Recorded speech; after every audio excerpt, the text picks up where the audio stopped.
Suatu hari di Institut Teknologi Kalimantan. Untuk kalian semua mahasiswa-mahasiswi yang luar biasa, hari ini telah melakukan interview ya terkait beasiswa LPDB, dan saya berharap nanti kalian menjadi generasi penerus bangsa yang luar biasa yang bisa memberikan sumbangsi terhadap negeri ini.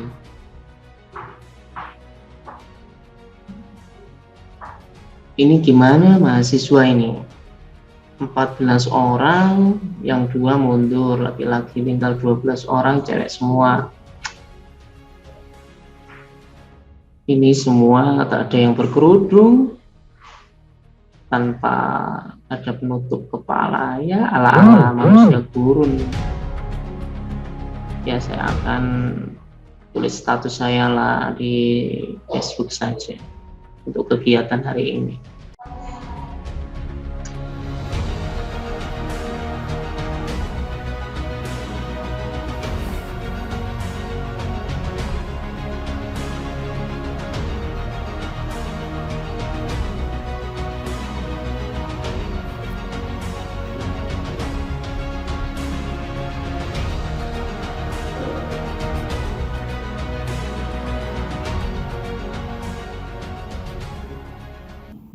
Tidak lama setelah postingan tersebut. Ya udah. Kita di Instagram atau Facebook? Bentar. Ada info apa nih ya? Kok jadi begini? Hah? Serius ini Pak Rektor bicara begini? Manusia gurun. Iya, coba parah gak sih?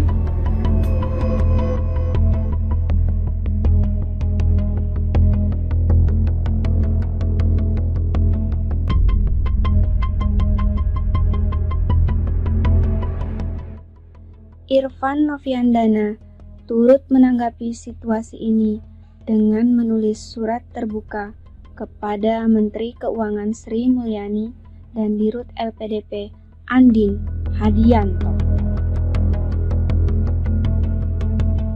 Pers ITK menanggapi kejadian tersebut dengan mengadakan konferensi pers. Berkaitan dengan berita yang berkembang saat ini, bagaimana pihak kampus menanggapi?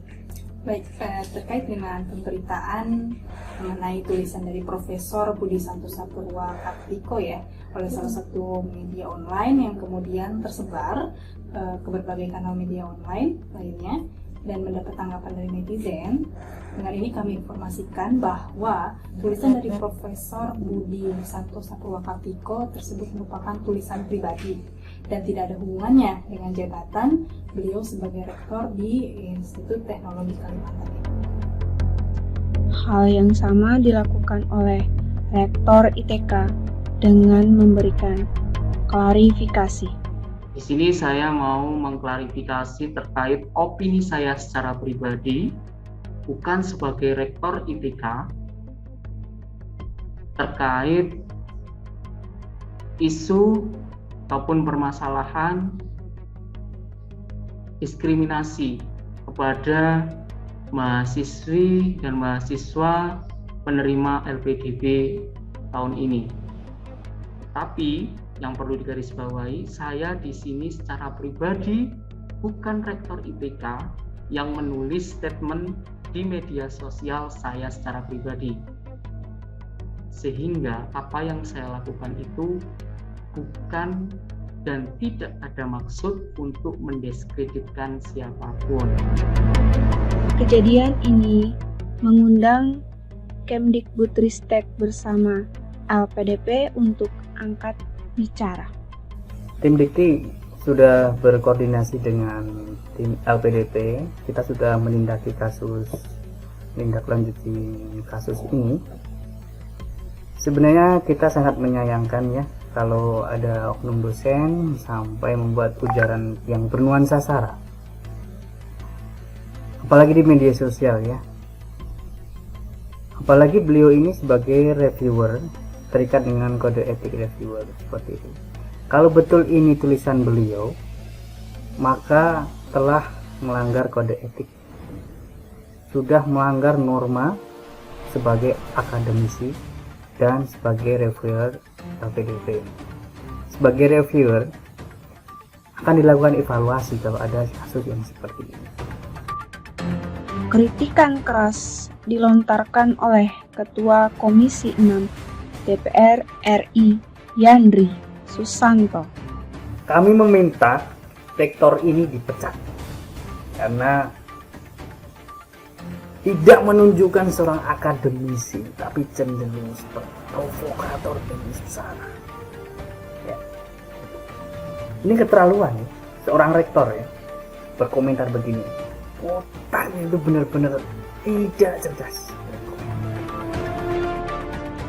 Pada akhirnya, tindak lanjut Kemdikbudristek bersama LPDP sepakat untuk menghentikan Prof. Budi Santoso sebagai reviewer LPDP dan kegiatan dikti lainnya. Namun, dengan tidak ditugaskannya lagi sebagai reviewer LPDP dan kegiatan dikti, kasus ini tidak berakhir begitu saja. Ancaman dari mahasiswa terus bergulir. Saya sebagai ketua PW kami Kalimantan Utara telah memasukkan laporan ke SPKT Polda Kaltim. Dasar hukum yang saya laporkan adalah diduga melanggar pasal 28 ayat 2 Undang-Undang Nomor 11 Tahun 2008 tentang informasi dan transaksi elektronik mengenai pernyataan Rektor ITK yaitu Prof. Budi Santosa yang sudah kami terima karena dilaporkan di SPKT Polda kami, sehingga kami akan teruskan di bagian Reskrimus atau Reskrimsus karena kasus ini terkait dengan informasi dan transaksi elektronik atau ITE. Tentunya, seorang ASN yang profesional dan berkarakter harus memegang dan menjunjung tinggi core values dan kode etik ASN berakhlak.